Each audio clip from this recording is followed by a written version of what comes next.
नेकपा माओवादी केन्द्रका अध्यक्ष पुष्पकमल दाहाल प्रचण्डले त यो निर्वाचन प्रणालीले देशलाई भड्कालोमा लैजाने उद्घोष नै गर्नुभएको छ। नेकपा माओवादी केन्द्रका अध्यक्ष एवं पूर्व प्रधानमन्त्री पुष्पकमल दाहाल प्रचण्डले सङ्घ र प्रदेश चुनावमा सांसदको खर्च 1 अर्ब माथि हुने बताउनु भएको छ। यसरी धेरै खर्च गरेर निर्वाचनमा दलाल पुँजीपतिहरू आइरहेको भन्दै उहाँले यस विरुद्ध सङ्घर्ष गर्नुपर्ने बताउनु भएको छ। सोमबार पार्टी कार्यालय पेरिस डाँडामा आयोजित नेकपाका संस्थापक सदस्य नरबहादुर कर्माचार्यको 9औं स्मृति दिवसलाई सम्बोधन गर्दै अध्यक्ष दाहालले निर्वाचन खर्चको कुरा उठाउनु भएको हो। उहाँले अबको निर्वाचनबाट दलाल पुँजीपति, नोकरशाही पुँजीपति र भ्रष्टहरू मात्रै चुनिने खतरा रहेको भन्दै राजनीतिक दलहरूमा यसको गम्भीर छलफल हुन आवश्यक रहेको बताउनुभयो। उहाँले अहिले चुनावमा धेरै पैसा खर्च गर्न नसके र तिगडम गर्न नजाने चुनाव जित्नै गाह्रो रहेको बताउनुभयो। उहाँले स्थानीय तहको चुनावमा नै गाउँपालिका अध्यक्षको लागि 10 करोड रुपियाँ खर्च भएको जानकारी पाएको उल्लेख गर्दै सङ्घ र प्रदेश चुनावमा सांसदको खर्च 1 अर्ब माथि हुने बताउनुभयो। 64 को चुनाव सम्झ्यो भने माओवादी भनेर उठाइदिएपछि जितिहाल्ने जस्तो भएको थियो नि चाहिँ सबैतिर। अहिले त्यस्तो छैन। अब धेरै पैसा खर्च गर्न सकेन भने, अनेक खालका तिकडम गर्न जानेन भने चुनाव जितेर आउन धेरै नै गाह्रो छ। अब बिस्तारै बिस्तारै मैले अहिले चाहिँ साथीहरूले थोरै रिपोर्ट सुनाउनु भएको छ। गाउँपालिकाको चुनावमा 10 करोड खर्च गरेर जितेको देखिए क्या ठाउँ ठाउँमा। 10 करोड बाफ्रे। एउटा गाउँपालिकाको अध्यक्ष 10 करोड खर्च गर्ने भनेपछि प्रदेश र सङ्घको चुनावमा त उनीहरूले 50औं करोड खर्च गर्ने भयो, अरबतिर जाने भयो। अध्यक्ष दाहालको तर्क निर्वाचन खर्च बढेपछि श्रमजीवी जनता र क्रान्तिकारीहरूले चुनाव लडेर जितेर आउने कुरा सपना झैँ भएको छ। अध्यक्ष दाहालले अहिलेको निर्वाचन प्रणालीले देशलाई नराम्रो दिशातर्फ लैजाने बताउँदै देशको शासन प्रणाली पनि देश अनुकूल नभएको दाबी गर्नुभयो। श्रमजीवी जनताले अब क्रान्तिकारीहरूले चुनाव लडेर जितेर आउने भने त सपना जस्तो हुने भयो। आउने को भए दलाल पुँजीपतिहरू आउने भए, नोकरशाह पुँजीपतिहरू आउने भए, भ्रष्टहरू आउने भए। त्यो खतरा दिन प्रतिदिन बढ्दो छ। यसलाई एउटा विषय बनाएर हामीले गहिरो गरी अब राजनीतिक दलहरू जो हिजो संविधान सभामा सङ्घीय लोकतान्त्रिक गणतन्त्रमा सहमत भएका राजनीतिक दलभित्र पनि छलफल गर्नु पर्यो, उनीहरूसँग पनि छलफल गर्नु पर्यो। यो प्रणालीले त हामीले ल्याएको सिस्टम खतरामा पर्यो भन्न पर्यो, सहमति बनाउनु पर्यो, जरुरी पर्यो, जनतालाई अपिल गर्नु पर्यो, सडकमा ल्याउनु पर्यो, ठुल्ठुलो चाहिँ आन्दोलन गर्नुपर्ने भयो। नत्र यो निर्वाचन प्रणालीले देशलाई कहाँ लान्छ भन्न सकिँदैन। लान्छ नराम्रो चाहिँ भूमरीमा नै, भड्खारोमै लान्छ। अनि हाम्रो अर्को सिस्टम पनि हाम्रो अनुकूल, हाम्रो देशको अनुकूल छैन भन्ने छ हाम्रो। सांसद हुन करोडौं खर्च गर्न तयार हुने भनेको मन्त्री र प्रधानमन्त्री बन्नका लागि भएको भन्दै भ्रष्टाचार संस्थागत हुने कारण निर्वाचन प्रणाली र शासन प्रणालीभित्र अन्तर्निहित रहेको उल्लेख गर्नुभयो। सांसद हुने बेलामा करोडौं खर्च गरेर सांसद किन हुन्छन् त मान्छे भने, किनकि सांसद नभइकन मन्त्री हुन पाइँदैन, सांसद नभइकन प्रधानमन्त्री हुन पाइँदैन। त्यही कारण मन्त्री र प्रधानमन्त्री हुनको लागि करोडौं खर्च गर्न पर्ने भयो। अनि सांसद भइसकेपछि मन्त्री हुन चाहिँ फेरि त्यहाँ पनि चल्न पर्यो चाहिँ अनेक खालका चाहिँ खेलहरू। अब मन्त्री भइसकेपछि लगानी उठाउन पर्यो, त्यत्रो लगानी गरिसकिया छ भनेपछि अनि भ्रष्टाचार संस्थागत हुने कारण हाम्रो निर्वाचन प्रणालीभित्र र शासन प्रणालीभित्र अन्तर्निहित रहेको छ। अध्यक्ष दाहालले देशमा परिवर्तन ल्याउने काम माओवादीले बाहेक अरू कसैले गर्न नसक्ने दाबी समेत गर्नुभयो। प्रचण्डको भनाइ छ अबको निर्वाचनबाट दलाल पुँजीपति, नोकरशाह पुँजीपति र भ्रष्टहरू मात्रै चुनिने खतरा छ। उहाँले चुनावमा धेरै पैसा खर्च गर्न नसके र तिड्कम गर्न नजाने चुनाव जित्नै गाह्रो रहेको पनि बताउनु भएको छ। स्थानीय तहको चुनावमा नै गाउँपालिका अध्यक्षको लागि 10 करोड रुपियाँ खर्च भएको जानकारी पाएको उल्लेख गर्दै प्रचण्डले सङ्घ र प्रदेश चुनावमा सांसदको खर्च 1 अर्ब माथि हुने बताउनु भएको छ। यो कुरा बताउँदा उहाँ बाप्रे भन्न पनि छोड्नुहुन्न। यी सबै कुराको सारमा प्रचण्डले वर्तमान निर्वाचन प्रणाली काम नलाग्ने भएको र यसले देशलाई भड्कालोमा लैजाने दाबी गर्नुभएको छ। यसको अर्थ प्रचण्ड संविधान संशोधन गरेर निर्वाचन प्रणाली परिवर्तन गर्न चाहनुहुन्छ वा अब आउने निर्वाचनमा लाग्ने खर्च बताएर टिकटका आकांक्षी नेता कार्यकर्तालाई पैसाको लागि तयार रहन भन्दै हुनुहुन्छ। अहिले संसदमा सत्तारूढ गठबन्धनको बहुमत छ। नेकपा एमालेका नेताहरू पनि वर्तमान निर्वाचन प्रणाली परिवर्तन गर्नुपर्ने कुरा गरिरहेका छन्। माओवादी अध्यक्ष प्रचण्ड सत्तारूढ गठबन्धनका मुख्य सूत्रधार हुनुहुन्छ। उहाँ आफ्ना एजेन्डामा सबैलाई मनाउन खप्पिस पनि हुनुहुन्छ। त्यसो भए उहाँले यो निर्वाचन प्रणालीले देश भड्कालोमा जान्छ भनेर जनता तर्साउनुको साटो सबैलाई मिलाएर संविधान संशोधन गरेर निर्वाचन प्रणाली परिवर्तन गरे भइहाल्यो। अध्यक्ष दाहालको तर्क छ, निर्वाचन खर्च बढेपछि श्रमजीवी जनता र क्रान्तिकारीहरूले चुनाव लडेर जितेर आउने कुरा सपना चाहिँ भएको छ।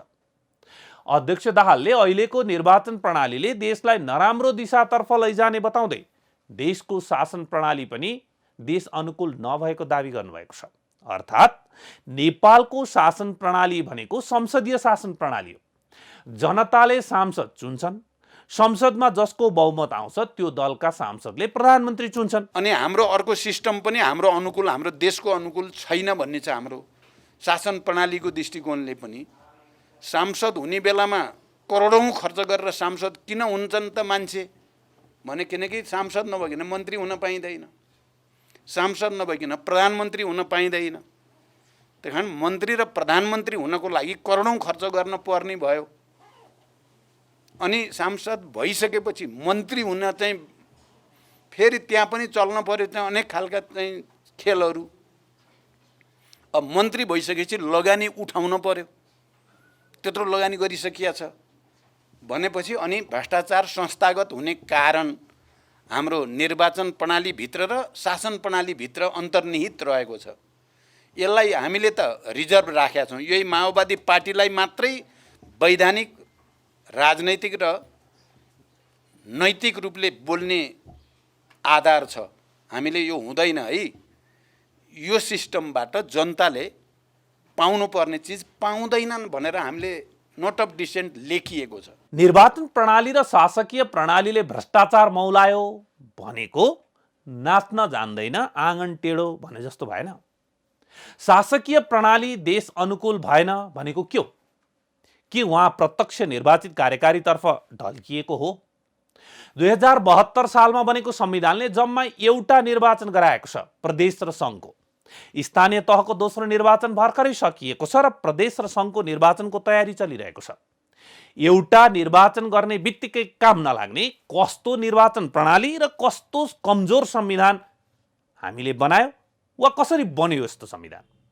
यो प्रणाली भित्रका कमी कमजोरी निरन्तरको आवधिक निर्वाचनले ठिक गर्छ, न कि यसका प्रावधान र प्रणालीका नाममा संविधान फेरेर ठिक हुन्छ।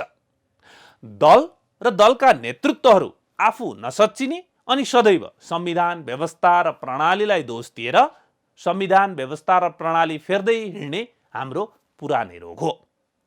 अहिले फेरि सङ्घ र प्रदेश निर्वाचनको मुखमा निर्वाचनमा भएका कमी कमजोरी, निर्वाचन महँगो भयो, निष्ठावान नेताभन्दा पैसावालाहरूले मात्र जिते भन्ने कुरा गरेर निर्वाचन प्रणाली र शासकीय प्रणाली परिवर्तनको कुरा गर्नु भनेको आफ्नै गल्ती ढाकछोप गरेर जनता उल्लु बनाउनु हो। निर्वाचनमा पैसा लिएर टिकट किन्न आउने नेतालाई टिकट नदिने निर्णय प्रचण्ड आफैले गर्न सक्नुहुन्छ, तर उहाँ त्यसो गर्नुहुन्न अनि दोष व्यवस्था र प्रणालीलाई दिनुहुन्छ। उहाँ सच्चिनुहोस्, गठबन्धनका नेतालाई सच्चिन दबाब दिनुहोस्, प्रतिपक्षलाई सच्चिन आग्रह गर्नुहोस्, अनि पो उहाँ राष्ट्रिय नेता।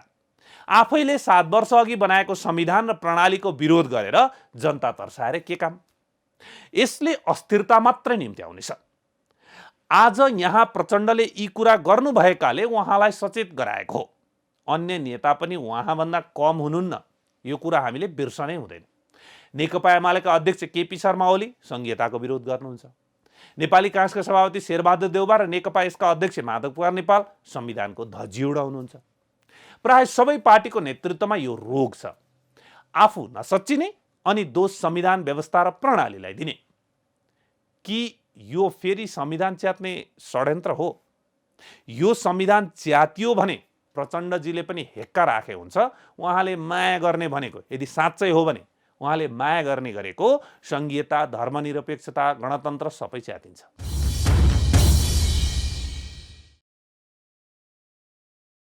स्वास्थ्य तथा जनसङ्ख्या मन्त्रालयबाट हरेक सरकारका पालामा एउटा न एउटा काण्ड बाहिरिने गरेको छ। योभन्दा अघिल्लो केपी ओली सरकारको पालामा ओम्नी काण्ड निकै चर्चामा थियो। समाचार पनि धेरै आयो, तर कतै छानबिन भएन। उल्टै अहिले संसदमा वर्तमान सरकार भ्रष्टाचारमा लिप्त भएको आरोप लगाउँदै तत्कालीन प्रधानमन्त्री एवं अहिलेका प्रतिपक्षी दलका नेता नेकपा एमालेका अध्यक्ष केपी शर्मा ओलीले ओम्नी ओम्नी भन्थे। के हो ओम्नी भनेको? छानबिन गरे भइहाल्यो नि भन्नुभएको छ। भ्रष्टाचार र अनियमितता हुन्छ, तर छानबिन हुँदैन। अर्को सरकार आउँछ, फेरि त्यस्तै अनियमितता हुन्छ, छानबिन हुँदैन। कहिले सत्तामा त कहिले प्रतिपक्षमा रहेर दलहरूले पालै पालो सत्ता चलाउने भएकाले पनि तैचुप मैचुप हुने गरेको छ। अहिले फेरि स्वास्थ्य तथा जनसङ्ख्या मन्त्रालयमा 10 अर्बको ठेक्कामा अनियमितता भएको भनेर समाचार बाहिरिएको छ। 73 करोडको खरिदमा 41 करोड घोटाला भएको भनिएको यो समाचारमा यो पटक भने स्वास्थ्य तथा जनसङ्ख्या मन्त्रालयको गम्भीर ध्यानाकर्षण भएको छ। तर सिङ्गो मन्त्रालयको होइन, मात्र नवनियुक्त स्वास्थ्य तथा जनसङ्ख्या राज्यमन्त्री हिराचन्द्र केसीको। अघिल्लो आर्थिक वर्षमा स्वास्थ्य मन्त्रालय अन्तर्गतको स्वास्थ्य सेवा विभागबाट औषधि लगायतका स्वास्थ्य सामग्री खरिदका लागि टेन्डर आह्वान भएको 10 अर्बको टेन्डर मध्ये अहिले केही सामान खरिद भएको विवरण बाहिरिएको छ। विवरणमा ती सामानहरू कम्पनी मूल्यभन्दा कैयौं गुणा बढीसम्म दाम राखेर टेन्डर स्वीकृत गरिएको देखिएको छ। अहिले बाहिरिएको 73 करोडको खरिदमा 41 करोड रुपैयाँ घोटाला भएको स्रोतको दाबी छ। मन्त्रालयका ती कर्मचारी भन्छन् 73 करोडको खरिदमा 41 करोड रुपैयाँ घोटाला भयो भने 10 अर्बको खरिदमा कति भयो होला? हिसाब सम्झिँदा पनि आङ सिरिङ्ग हुन्छ। ती कर्मचारीको भनाइ छ, यो त ओम्नी भन्दा ठूलो काण्ड भयो। स्वास्थ्य तथा जनसङ्ख्या मन्त्रालय र यस अन्तर्गतका स्वास्थ्य सेवा विभाग लगायतका निकायहरू भ्रष्टाचार र अनियमितताको अखडामा परिणत हुँदै गएका छन्। विभागका पदाधिकारी हुँदै मन्त्रालयका पदाधिकारी तथा मन्त्रीहरूको मिलेमतो तथा बिचौलियाको प्रभावमा करोडौं रुपैयाँ घोटाला हुनु सामान्य भएको मन्त्रालयकै कर्मचारीहरू बताउँछन्। न्युज गृहलाई प्राप्त एक तथ्याङ्क अनुसार 178 वटा पोर्टेबल अल्ट्रासाउन्ड किनिएको छ, जसको कम्पनी मूल्य 8 करोड रुपैयाँ पर्छ। तर टेन्डर परेको कम्पनीले पेश गरेको अन्तिम टेन्डर मूल्यमा 28 करोड रुपैयाँ स्वीकृत भएको छ। यो बजार मूल्यभन्दा झन्डै 3 गुणा बढी मूल्य राखिएको टेन्डर स्वीकृत भएको छ। यसैगरी डिआर एक्सरे मेसिन 9 वटा किनिएको छ, जसको कम्पनी मूल्य 6 करोड 75 लाख पर्छ। तर यसको अन्तिम टेन्डर मूल्य 13 करोड स्वीकृत भएको छ। यसमा पनि बजार मूल्यभन्दा झन्डै 3 गुणा बढी मूल्य राखेको टेन्डर स्वीकृत भएको छ। एफडी एक्सरे 13 वटा किनिएको छ, जसको मूल्य 3 करोड 90 लाख पर्छ। तर 6 करोड 50 लाखको टेन्डर स्वीकृत भएको छ। हेमोडायलासिस मेसिन 130 वटा किनिएको छ, जसको जम्मा बजार मूल्य 11 करोड 70 लाख पर्छ। तर यसको अन्तिम टेन्डर मूल्य 20 करोड 80 लाख छ। यसमा पनि झन्डै दोब्बर मूल्यमा किनिएको छ। पल्स अक्सिमिटर 1000 वटा 1 करोड 60 लाखमा किनिएको छ, जबकि यसको बजार मूल्य 45 लाख मात्र हो। बीपी सेट 1000 वटाको बजार मूल्य 25 लाख पर्छ। तर 90 लाखको टेन्डर स्वीकृत भएको छ। यसैगरी थप 14 वटा पोर्टेबल अल्ट्रासाउन्ड 2 करोड 50 लाखमा किनिएको छ, जबकि यसको बजार मूल्य 98 लाख पर्ने स्रोतको दाबी छ। यसरी कम्पनी मूल्य जम्मा 32 करोड 3 लाख पर्ने विभिन्न स्वास्थ्य सामग्री बजार मूल्यभन्दा कैयौं गुणा बढी मूल्यको टेन्डर स्वीकृत गरी 73 करोड 55 लाखमा किनेर 41 करोड 52 लाख भन्दा बढी घोटाला गरिएको छ।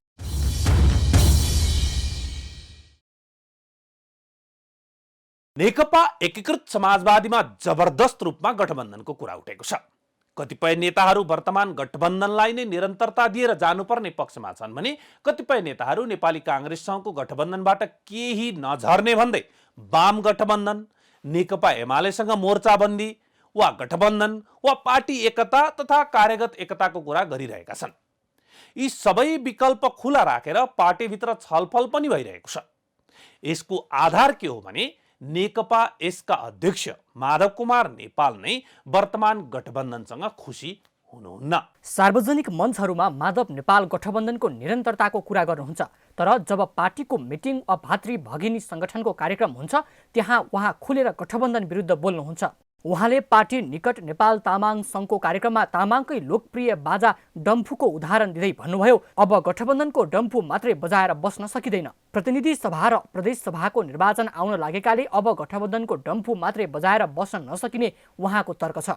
यसले एकातर्फ उहाँ वर्तमान गठबन्धनबाट विरक्तिको सन्देश दिएको छ भने अर्कोतर्फ पार्टीको साङ्गठनिक अवस्था तथा गठबन्धन नगरिकन पार्टी निर्वाचन जान अहिले पनि कमजोर अवस्थामा रहेको सन्देश पनि उहाँले दिनुभएको छ।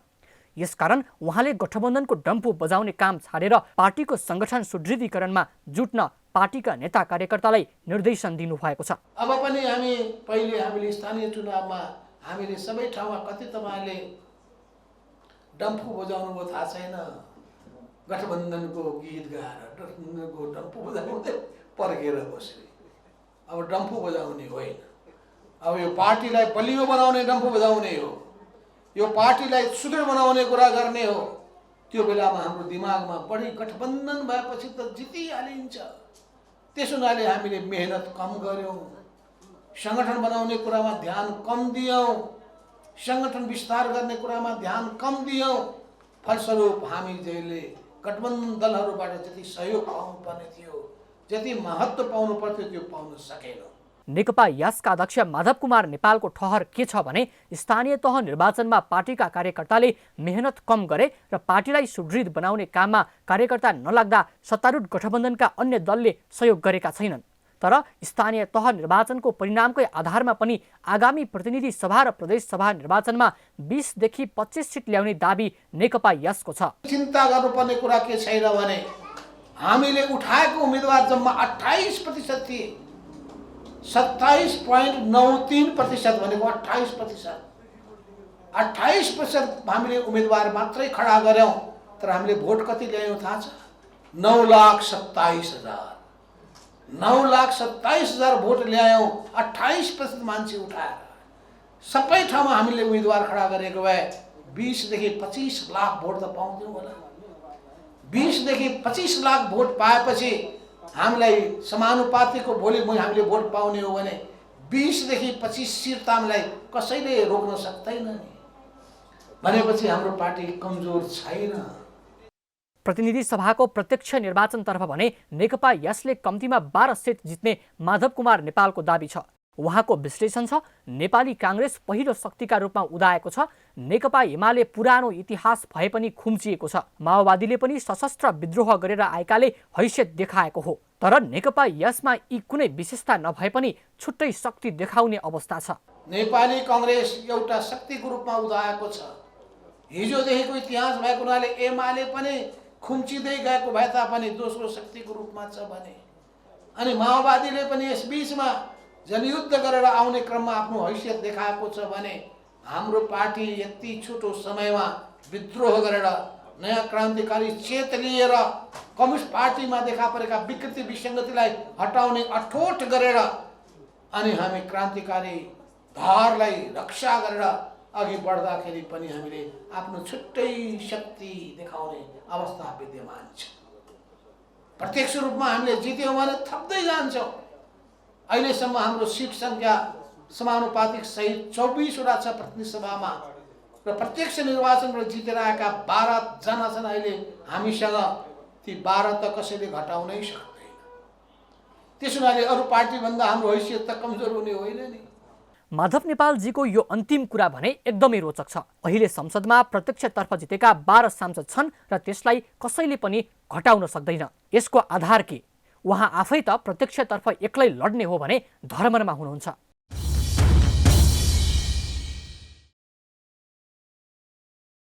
नेपालको संविधानको धारा 126 को उपधारा 2 ले मुद्दा मामिलाको रोहमा अदालतले दिएको आदेश वा निर्णयको सबैले पालना गर्नुपर्छ भन्ने स्पष्ट कानुनी व्यवस्था गरेको छ।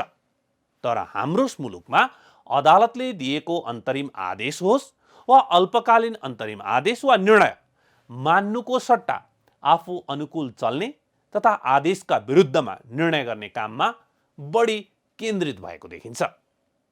अझ यसमा विशेष गरेर सरकारका निकायहरू नै बढी क्रियाशील देखिन्छन्। पछिल्लो समय नेपाल रेड क्रस सोसाइटीमा पनि यस्तै भएको छ। रेड क्रस सोसाइटीका सम्बन्धमा सर्वोच्च अदालतले गरेको निर्णय वा आदेश मान्न सरकार तयार नै देखिएको छैन। अदालतको निर्णय विरुद्ध सरकारले रेड क्रस सोसाइटीमा पटक पटक हस्तक्षेप गरिरहेको छ। सर्वोच्च अदालतको अन्तरिम आदेशलाई अवज्ञा गर्दै सरकारले नेपाल रेड क्रस सोसाइटीमा पटक पटक प्रहरी प्रशासनको प्रयोग गरी रेड क्रसको स्वायत्तता र स्वतन्त्रतामाथि ठाडो हस्तक्षेप गरिरहेको छ। यसले वैधानिक समितिलाई काम गर्न अप्ठ्यारो परेको तथा रेड क्रसको स्वायत्तता र स्वतन्त्रता जोगाउन आवश्यक भएको भन्दै डाक्टर नेत्रप्रसाद तिमिन्सिना नेतृत्वको आधिकारिक समिति नेपाल रेड क्रस सोसाइटी तदर्थ समिति अहिले आन्दोलनमा छ। तत्कालीन केपी शर्मा ओली नेतृत्वको सरकारले 2077 साल साउन 12 गते नेपाल रेड क्रस सोसाइटीका तत्कालीन अध्यक्ष सञ्जीव थापाको नेतृत्वलाई भ्रष्टाचार, अनियमितता साथै वैदेशिक सहायता अपचलनको आरोप लगाई विघटन गर्यो। सरकारले सञ्जीव थापाको नेतृत्वको अनियमितताको सम्बन्धमा छानबिन पनि गर्यो। यसपछि केपी ओली सरकारले डाक्टर नेत्रप्रसाद तिमिल्सिनाको नेतृत्वमा विधान संशोधनसहित नेपाल रेड क्रसको महाधिवेशन समेत गर्ने कार्यादेश दिएर तदर्थ समिति गठन गर्यो।